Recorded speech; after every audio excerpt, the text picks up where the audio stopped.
Assalamualaikum warahmatullahi wabarakatuh. Selamat pagi, salam sejahtera buat kita semua. Pada video kali ini kita akan membahas mengenai tindak pidana korupsi dan pengendalian gratifikasi. Adapun yang akan kita bahas mengenai yang pertama, dasar hukum pemberantasan korupsi yang ada di Indonesia. Kemudian kita juga akan membahas ada 30 delik pidana korupsi dan pengelompokannya. Kemudian kita akan melihat perbedaan antara gratifikasi, uang pelicin, pemerasan, dan suap. Kemudian kita akan melihat apa saja sih program pengendalian gratifikasi tersebut. Serta secara mengerucut kita akan melihat apa saja fraud yang terjadi atau yang kita bisa lihat di bidang kesehatan. Baik, kita akan membahas satu persatu. Yang pertama kita akan melihat dasar hukum pemberantasan korupsi di Indonesia. Yang pertama adalah Undang-Undang Nomor 3 Tahun 71 tentang pemberantasan tindak pidana korupsi. Nah, undang-undang ini dikeluarkan di masa Orde Baru pada kepemimpinan Presiden kita Bapak Soeharto. Nah, Undang-Undang Nomor 3 Tahun 71 ini mengatur pidana penjara maksimum seumur hidup serta denda maksimal 30 juta bagi semua delik yang dikategorikan korupsi. Nah, delik apa saja nanti kita akan membahas 30 delik tersebut. Kemudian aturan yang kedua, ketetapan MPR nomor 11 garing MPR garing 1998 tentang penyelenggaraan negara yang bersih dan bebas KKN. Usai rezim Orde Baru tumbang diganti masa reformasi, muncul TAP MPR 11 ini tentang penyelenggaraan negara yang bersih dan bebas KKN. Sejalan dengan TAP MPR tersebut, pemerintah Presiden Abdurrahman Wahid membentuk badan-badan negara untuk mendukung upaya pemberantasan korupsi, antara lain Tim Gabungan Penanggulangan Tindak Pidana Korupsi, Komisi Ombudsman Nasional, Komisi Pemeriksa Kekayaan Pejabat Negara, dan beberapa lainnya.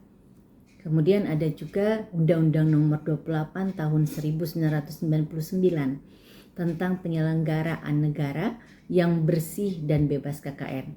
Nah, pada undang-undang ini diatur pembentukan komisi pemeriksa. Lembaga independen ini bertugas memeriksa kekayaan penyelenggara negara dan mantan penyelenggara negara. Jadi bukan saja penyelenggara negara yang ada pada saat menjabat, tapi juga mantan penyelenggara negara. Hal ini dilakukan bertujuan untuk mencegah praktek korupsi. Nah, bersamaan pula pada saat undang-undang ini dibentuk, juga dibentuk Komisi Pengawas Persaingan Usaha atau KPPU dan Ombudsman. Nah, kemudian lahir juga Undang-Undang Nomor 20 Tahun 2001, Junto Undang-Undang Nomor 31 Tahun 1999. Kenapa Junto? Berarti ada pasal-pasal yang masih berlaku di Undang-Undang 20 tersebut. Nah, Undang-Undang 20 ini tentang pemberantasan tindak pidana korupsi. Nah, dalam undang-undang ini definisi korupsi dijelaskan dalam 13 buah pasal dalam undang-undang.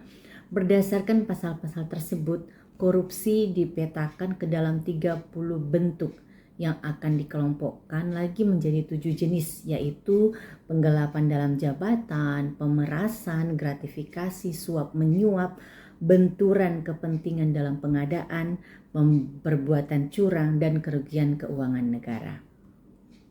Kemudian ada lagi Undang-Undang Nomor 30 Tahun 2002 tentang Komisi Pemberantasan Tindak Pidana Korupsi. Nah, di undang-undang ini menjadi pencetus lahirnya KPK di masa kepresidenan Ibu Megawati Soekarno Putri. Ketika itu, kejaksaan dan kepolisian dianggap tidak efektif memberantas tindak pidana korupsi, sehingga dianggap perlu adanya lembaga khusus untuk melakukan pemberantasan tindak pidana korupsi ini.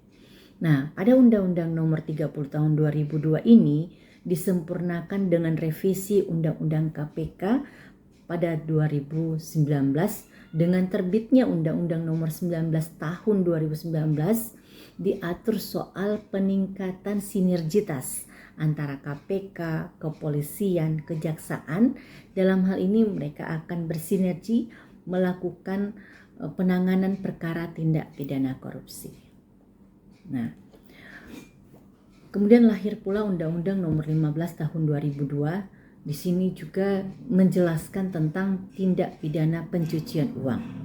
Dalam undang-undang ini juga pertama kali diperkenalkan Lembaga Pusat Pelaporan dan Analisis Transaksi Keuangan atau disebut dengan PPATK yang berkoordinasi atau yang mengkoordinasikan pelaksanaan upaya pencegahan dan pemberantasan tindak pidana pencucian uang di Indonesia. Nah, tadi kita sudah membuka bahwa semua delik yang dinyatakan korupsi itu akan terjerat pada undang-undang tadi. Nah, kita akan melihat 30 delik tindak pidana korupsi dan pengelompokannya. Apa saja itu? Kelompok pertama adalah kerugian keuangan negara. Apa saja tindakan-tindakan yang masuk dalam kerugian keuangan negara? Yang pertama, melawan hukum untuk memperkaya diri sendiri dan dapat merugikan keuangan negara. Yang kedua, menyalahgunakan kewenangan dan menguntungkan diri sendiri dan dapat merugikan keuangan negara. Itu kelompok pertama, kerugian keuangan negara. Kemudian kelompok berikutnya suap menyuap. Suap menyuap ini yang termasuk dalam suap menyuap yaitu menyuap pegawai negeri, memberi hadiah kepada pegawai negeri karena jabatannya, kemudian pegawai negeri menerima suap, pegawai negeri menerima hadiah yang berhubungan dengan jabatannya, menyuap hakim, menyuap advokat, hukum dan advokat menerima suap, hakim menerima suap, dan advokat menerima suap. Ini masuk dalam kelompok suap menyuap. Kemudian kelompok yang ketiga yaitu kelompok penggelapan dalam jabatan. Apa saja yang masuk kelompok penggelapan dalam jabatan? Yang pertama, pegawai negeri menggelapkan uang atau membiarkan penggelapan. Yang kedua, pegawai negeri memalsukan buku untuk pemeriksaan administrasi. Yang ketiga, pegawai negeri merusak bukti. Yang keempat, pegawai negeri membiarkan orang lain merusakkan bukti. Yang kelima, pegawai negeri membantu orang lain merusakkan bukti. Kelompok berikutnya adalah perbuatan pemerasan. Apa saja yang masuk dalam kelompok perbuatan pemerasan? Ada dua, yaitu pegawai negeri memeras, kemudian yang kedua pegawai negeri memeras pegawai negeri yang lain. Kelompok berikutnya adalah kelompok perbuatan curang. Apa saja yang masuk dalam kelompok perbuatan curang? Yang pertama, pemborong berbuat curang. Yang kedua, pengawas proyek membiarkan perbuatan curang. Yang ketiga, rekanan TNI Polri berbuat curang. Yang keempat, penerima barang TNI Polri membiarkan perbuatan curang. Yang kelima, pegawai negeri menyerobot tanah negara sehingga merugikan orang lain. Kelompok berikutnya yaitu benturan kepentingan dalam pengadaan. Apa saja yang masuk dalam benturan kepentingan? Yaitu pegawai negeri turut serta dalam pengadaan yang diurusnya. Maksudnya di sini adalah pegawai negeri ikut andil, baik itu sebagai penyedia maupun sebagai pelaksanaan kegiatan pengadaan tersebut. Nah, kemudian kelompok berikutnya yaitu gratifikasi. Gratifikasi di sini yang termasuk dalam kelompok gratifikasi adalah pegawai negeri menerima gratifikasi dan tidak melakukan pelaporan ke KPK. Nah, kelompok berikutnya adalah tindak pidana lain yang berkaitan dengan tindak pidana korupsi. Apa saja? Yang pertama, merintangi proses pemeriksaan perkara korupsi. Yang kedua, tidak memberikan keterangan atau memberikan keterangan yang tidak benar. Yang ketiga, bank yang tidak memberikan keterangan rekening tersangka. Jadi bank di sini juga harus membuka informasi keterangan-keterangan apapun mengenai bank-bank atau mengenai rekening-rekening yang dipegang oleh tersangka. Kemudian yang keempat, saksi atau ahli yang tidak memberikan keterangan atau memberi keterangan palsu.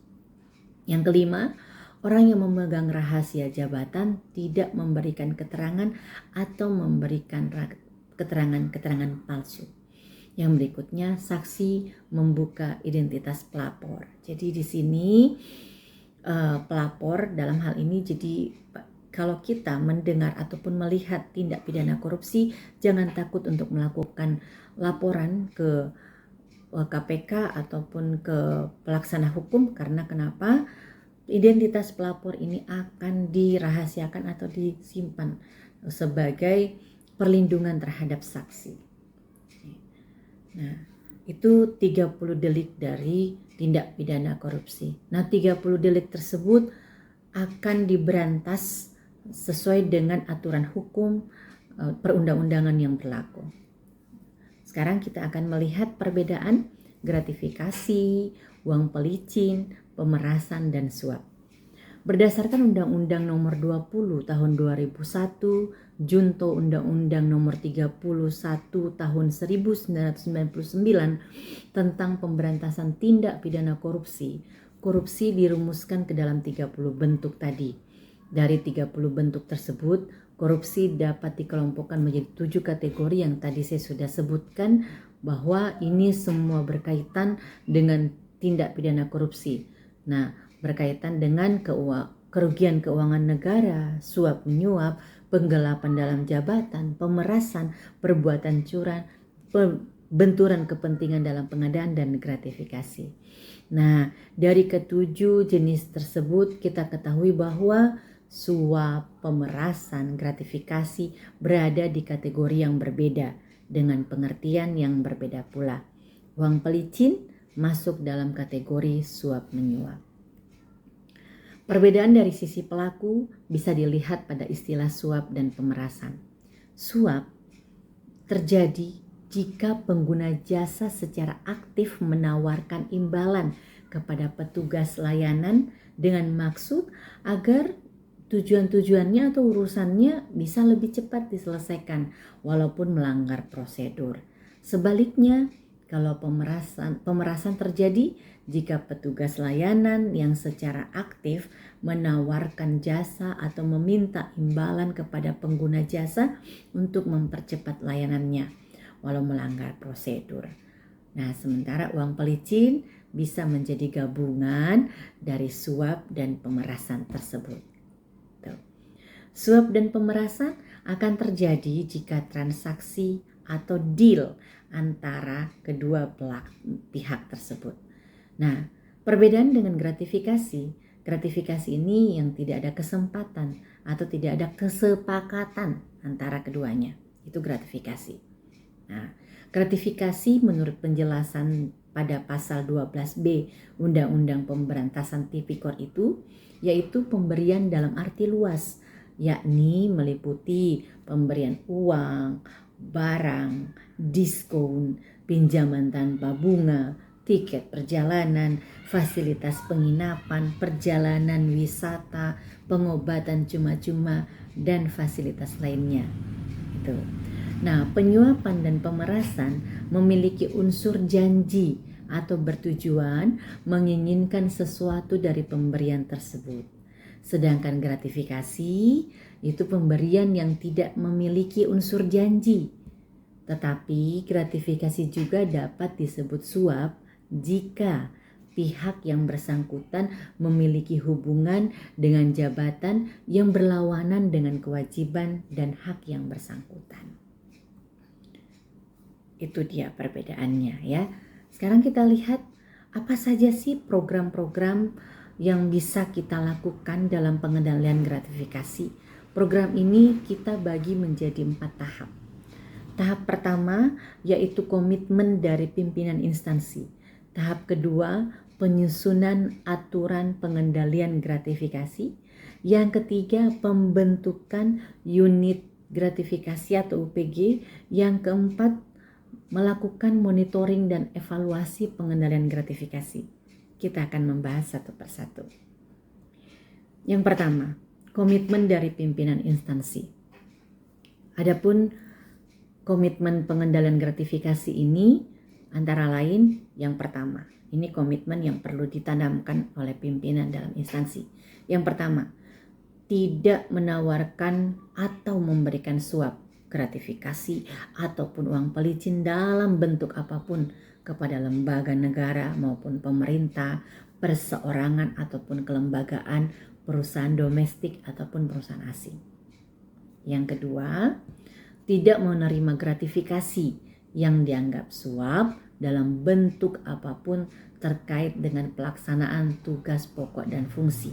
Jadi tupoksi-tupoksi yang ada dalam sebuah instansi itu bukan hanya menawarkan menjadi sebuah tindak pidana korupsi, tapi juga menerima. Jadi komitmen yang harus ditanam adalah tidak menerima gratifikasi tersebut. Yang ketiga, menerapkan dan melaksanakan fungsi pengendalian gratifikasi, termasuk di dalamnya yaitu melalui pembentukan unit pengendali gratifikasi atau PG. Yang keempat, komitmen yang harus ditanamkan oleh pimpinan instansi yaitu menyediakan sumber daya yang diperlukan dalam pelaksanaan pengendalian gratifikasi. Gitu. Jadi kalau kita mau menegakkan tindak pidana korupsi, maka segala sumber daya yang dibutuhkan dalam pengendaliannya, pimpinan instansi harus berkomitmen menyediakan sumber daya yang dibutuhkan. Yang kelima, menjaga kerahasiaan data pelapor. Yang tadi saya sampaikan bahwa ketika siapapun yang melihat tindak pidana korupsi, baik itu pemerasan, baik itu adanya suap penyuap atau apapun bentuknya, itu kita jangan takut untuk melakukan laporan, kita jangan takut untuk melapor ke instansi yang berwajib atau yang berwenang. Karena kenapa? Identitas kita sebagai pelapor itu akan dirahasiakan. Yang keenam, mengupayakan pencegahan korupsi dan atau gratifikasi yang dianggap suap di lingkungan instansi tersebut. Itu komitmen yang harus ditanamkan sebagai seorang pimpinan di instansi tersebut. Kemudian yang kedua, strategi yang kedua yaitu penyusunan aturan pengendalian gratifikasi. Adapun aturan pengendalian gratifikasi yang perlu dimiliki oleh kementerian, lembaga ataupun organisasi, yaitu yang pertama, prinsip dasar pengendalian gratifikasi, yaitu tidak menerima, tidak memberi dan menolak pemberian gratifikasi yang berhubungan dengan jabatan ataupun berlawanan dengan tugas dan kewajiban dari instansi tersebut. Yang kedua, jenis-jenis gratifikasi yang wajib dilaporkan ke KPK dan atau instansi yang berwenang. Yang ketiga, jenis-jenis gratifikasi yang tidak wajib dilaporkan kepada KPK atau instansi. Ini yang harus disusun aturan-aturannya. Yang keempat, yang harus disusun adalah mekanisme dan tata cara pelaporan gratifikasi kepada KPK dan atau instansi-instansi yang berwenang. Ini juga kita harus susun mekanismenya sehingga nanti pada saat ada yang melihat dan atau ada yang mau melaporkan, mekanisme atau SOP-nya itu sudah jelas sehingga orang-orang yang melihat itu sudah tahu arahnya ke jalan mana dulu yang harus ditempuh dalam mencoba atau melakukan pelaporan gratifikasi. Yang kelima, unit pengendalian gratifikasi. Itu menguraikan tugas dan wewenang unit pelaksana fungsi pengendalian gratifikasi di instansi tersebut. Yang keenam, yang harus disusun aturannya yaitu perlindungan bagi pelapor, yaitu menjelaskan jaminan apa saja, jaminan perlindungan, kerahasiaan pegawai negeri ataupun penyelenggara negara yang melaporkan penerimaan gratifikasi. Jadi kalau misalnya kita sebagai penyelenggara negara ataupun sebagai pegawai negeri ataupun pelaksana kegiatan, ketika kita menerima gratifikasi atau mendapatkan gratifikasi, itu kita sudah mendapatkan perlindungan. Jadi ada tata cara aturan yang dibentuk dalam perlindungan bagi kita sebagai pelapor nantinya. Yang ketujuh, yang perlu disusun aturannya yaitu penghargaan dan sanksi bagi pegawai negeri dan penyelenggara negara yang patuh terhadap aturan pengendalian gratifikasi. Jadi ketika kita sebagai penyelenggara negara atau penyelenggara keuangan negara, kita sudah melaporkan, nah kita juga akan dikasih reward. Jadi penyusunan aturan tentang reward ini, pemberian penghargaan dan sanksi ini juga sudah harus disusun aturan-aturannya sehingga sudah jelas, jangan sampai kita mau melaporkan akhirnya penghargaan ataupun upah yang diberikan itu termasuk dalam korupsi juga gitu ya. Jadi ada aturan yang harus disusun. Aturan yang ke-8 yang perlu disusun yaitu penyediaan sumber daya yang dibutuhkan dalam pelaksanaan pengendalian gratifikasi, yaitu antara lain sumber daya manusia. Jadi SDM-nya juga harus disediakan, sumber daya manusianya ya. Jadi SDM yang penyelenggara negara itu harus diberikan pelatihan bagaimana tata cara pelaksanaan keuangan negara yang kita kendalikan itu perlu aturan yang jelas sehingga anggaran-anggaran di samping anggaran yang kita laksanakan, sarana prasarana pendukung juga perlu disiapkan aturan-aturannya. Gitu, ya.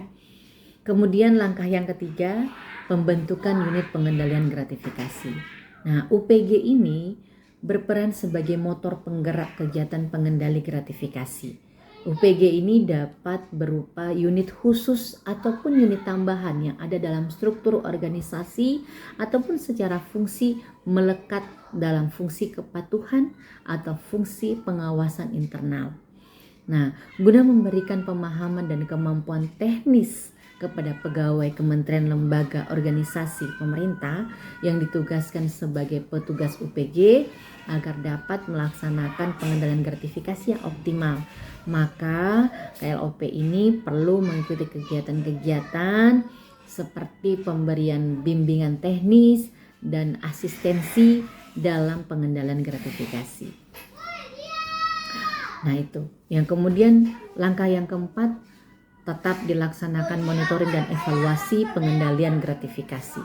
Nah, apa saja yang masuk dalam kegiatan monitoring dan evaluasi pengendalian gratifikasi ini? Yang pertama, menilai kepatuhan dalam prosedur serta ketepatan waktu penerimaan dan pemrosesan laporan.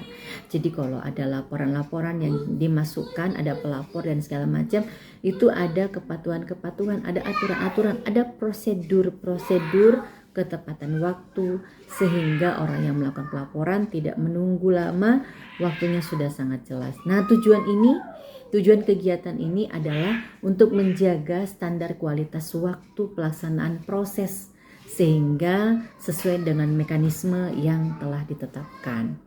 Yang kedua, menilai keakuratan hasil review oleh LPG atas laporan penerimaan hadiah atau fasilitas yang dilaporkan instansi. Jadi kalau misalnya instansi atau lembaga atau perseorangan itu menerima gratifikasi, menerima hadiah, maka UPG ini menilai keakuratan hasil dari review yang dilaksanakan oleh UPG atas fasilitas-fasilitas atau hasil dari penerimaan hadiah yang diterima oleh pelapor tadi. Gitu ya. Tujuannya adalah meminimalisasi kekurang tepatan pelaksanaan review sehingga pelaksanaan kegiatan UPG ini bisa benar-benar tepat dalam pelaksanaan kegiatannya. Jadi review yang dilakukan UPG pun tetap seimbang, memang sesuai dengan laporan-laporan penerimaan hadiah atau fasilitas yang dilaporkan tersebut. Kemudian monitoring selanjutnya dilakukan adalah menilai kepatuhan ataupun atas pelaksanaan rencana kerja kegiatan pengendalian gratifikasi yang telah disepakati sebelumnya. Jadi UPG ini membuat rencana pelaksanaan, ada rencana kerja yang memang sudah disusun. Nah, ini juga dilakukan review. Tujuannya adalah untuk menilai, menjaga konsistensi serta komitmen instansi atau organisasi mitra dalam penerapan sistem pengendalian gratifikasi.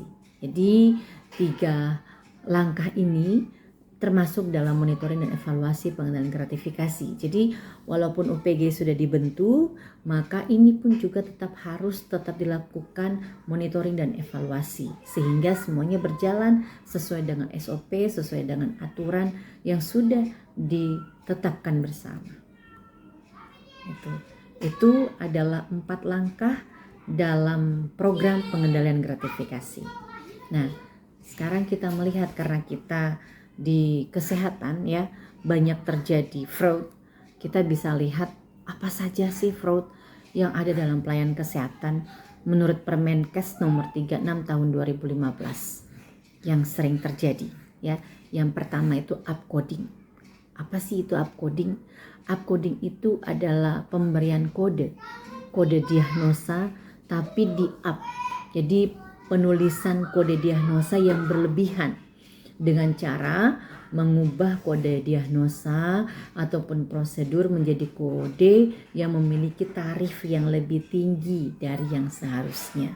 Jadi ini yang fraud yang sering terjadi di bidang kesehatan. Jadi pelaksana kesehatan atau tenaga-tenaga kesehatan dalam hal ini dokter pada saat memasukkan diagnosa dari pasien itu betul-betul harus kode yang dimasukkan adalah kode diagnosa memang diagnosa yang dialami oleh pasien yang memang berobat, tidak di up gitu ya.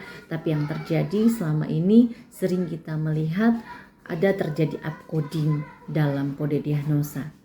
Ini tujuannya apa? Ya tujuannya agar ada berlebihan dalam diagnosanya. Harusnya misalnya diagnosanya hanya demam misalnya tapi di up menjadi demam tipoid ataupun demam berdarah dengue. Padahal pasiennya hanya demam biasa, tidak terdiagnosa lebih tinggi. Itu yang sering terjadi di bidang kesehatan. Yang sering terjadi yang kedua yaitu cloning. Cloning itu apa? Penjiplakan klaim dari pasien lain. Jadi pasien yang satu ya di kondisi pasien A itu dilakukan menyalin lagi kondisi pasien si A disalin lagi dengan kondisi pasien berikutnya.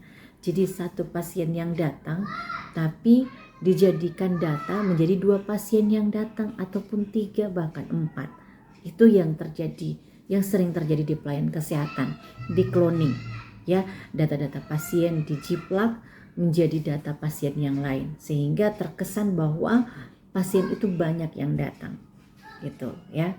Kemudian yang sering terjadi berikutnya adalah phantom billing. Phantom billing itu apa? Phantom billing ini adalah melakukan klaim atas layanan yang sama sekali tidak pernah diberikan. Jadi misalnya satu pasien yang datang ya, satu pasien yang datang diberikan pelayanan kesehatan, misalnya pasiennya di pemberian pemasangan infus, tetapi dilakukan phantom billing, dilanjutkan atau diklaim lagi layanan yang lain. Misalnya pasien ini hanya pasang infus tapi diklaim juga bahwa pasien itu juga dilakukan EKG, dilakukan USG dan lain sebagainya. Itu namanya phantom billing. Dan itu sering terjadi di pelayanan kesehatan. Itu juga termasuk fraud dalam layanan kesehatan, ya. Kemudian apalagi yang terjadi? Ada yang disebut sebagai service unbundling. Apa itu? Semacam fragmentation.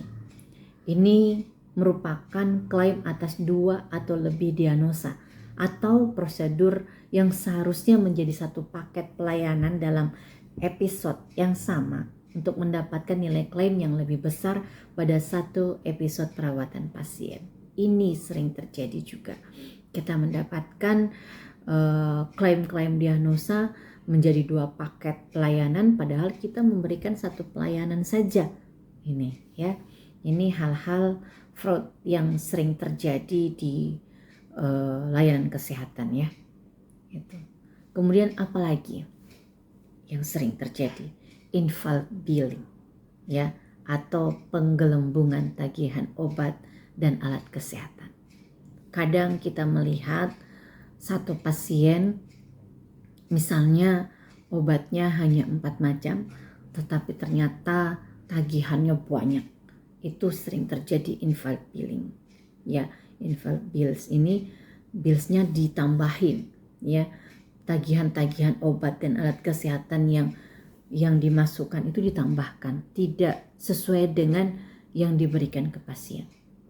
Ada lagi yang disebut dengan repeat billing. Repeat billing ini merupakan klaim yang diulang dalam kasus yang sama. Ini ya, melakukan tagihan-tagihan yang berulang. Ini yang sering terjadi. Makanya kalau kita sering mendengar bahwa layanan kesehatan ini rugi ataupun BPJS rugi karena atas klaim-klaim yang berulang, padahal itu tidak diberikan. Kemudian ada lagi yang disebut dengan prolong of stay. Prolong of stay apalagi merupakan klaim atas biaya pelayanan yang lebih besar akibat perubahan lama hari perawatan atau lama inap yang tidak sesuai ketentuan. Satu pasien misalnya dia length of stay-nya ya, satu pasien itu dia dirawat, misalnya dirawat dalam 3 hari rawatan, tapi ternyata dilakukan tagihan dalam rawatan yang lama. Misalnya pasien A rawatannya 3 hari, tapi tagihannya dibuat rawatannya selama 1 minggu. Ini juga sering terjadi. Nah, kemudian ada lagi yang sering terjadi, tipe of room charge. Nih, merupakan klaim pelayanan kesehatan yang lebih besar dari biaya kelas perawatan yang sebenarnya. Pasien masuk, itu seharusnya dia mendapatkan pelayanan kelas 3 misalnya ya, pelayanan kelas 3 misalnya dengan alasan-alasan yang tertentu, misalnya mohon maaf di sini rawatan kelas 3 sudah penuh, maka diberikan layanan kelas 2 hanya kelas perawatannya saja atau layanan ruang perawatannya saja, padahal tetap saja sama. Layanan yang didapatkan oleh pasien tersebut tetap aja layanan perawatan kelas 3. Tetapi apa? Itu dilakukan peng-up atau tipe ruangan yang di-up. Pasiennya tidak mendapatkan layanan kelas 2, tapi dilakukan penagihan layanan kelas 2. Itu sering dilakukan tagihan ke BPJS Kesehatan. Makanya sering terjadi fraud. Inilah fraud yang sering terjadi di BPJS.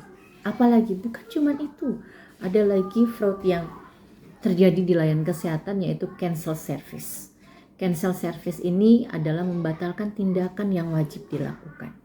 Ya, misalnya pasiennya misalnya mengeluh ada nyeri perut, misalnya nyeri abdomen. Seharusnya pasiennya tersebut kita memberikan servis layanan pemeriksaan USG misalnya. Nah, di situ sudah dicatat pemberian atau akan dilakukan pemeriksaan USG, tapi karena alasan-alasan teknis atau operasional lainnya, maka USG tidak dilakukan, tetapi masuk dalam klaimnya tersebut. Itu di cancel pemberian servisnya, tetapi pada saat pengajuan pembayaran itu dihitung, itu ya. Jadi selalu ada cancel service, tapi dalam klaiman pembayaran itu dihitung. Nah, jadi kalau kita jadi pasien yang cerdas, pada saat kita selesai mendapatkan pelayanan, kita harus benar-benar jeli melihat pelayanan apa saja yang sudah diberikan oleh layanan kesehatan tersebut terhadap kita, gitu ya.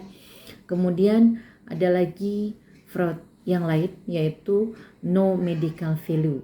Ini melakukan tindakan-tindakan pelayanan yang tidak diperlukan, gitu ya. Contoh pasiennya masuk ke UGD, pasiennya mengeluh sakit perut misalnya, sakit perut, diare. Nah, seharusnya hanya diperiksa diarenya saja atau diperiksa perutnya saja. Tapi karena layanan kesehatan tersebut mau mengklaim servis yang lebih besar, maka dilakukan pemeriksaan EKG lah, kemudian dilakukan pemeriksaan yang lain yang tidak diperlukan dalam penegakan diagnosa oleh pasien tersebut ya. Jadi layanan kesehatan melakukan fraud tersebut. Kemudian ada lagi standard of care. Ini penyimpangan standar pelayanan kesehatan. Makanya setiap pelayanan kesehatan itu memang perlu ada standar pelayanan ya. standar pelayanan. Jadi setiap diagnosa yang ada standar-standar pelayanan yang diberikan oleh layanan kesehatan ke pasien yang memang sudah sesuai dengan kondisi pasien. Gitu. Kemudian ada lagi unnecessary treatment, yaitu memberikan pelayanan pengobatan yang tidak perlu. Ya, pasiennya misalnya demam, sudah diberikan paracetamol, diberikan lagi ibuprofen, diberikan lagi obat analgetik lainnya. Jadi ada yang pengobatan obat-obat yang berlebihan yang tidak diperlukan gitu. Tapi ini tujuannya yaitu karena memang ada fraud yang terjadi di layanan kesehatan. Gitu. Jadi beberapa hal tersebut fraud yang sering terjadi di layanan kesehatan.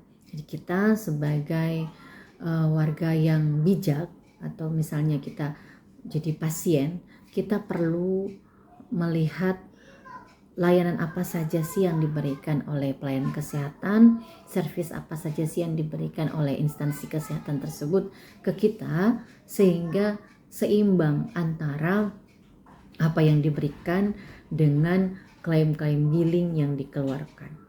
Ya, nah itu semua adalah tindakan-tindakan korupsi atau fraud yang sering terjadi di layanan kesehatan, sehingga kalau kita lihat sekarang atau sering kita mendengar bahwa BPJS mengalami kerugian atas tagihan-tagihan layanan kesehatan, ataupun layanan kesehatan memberikan billing-billing yang terlalu besar, gitu ya.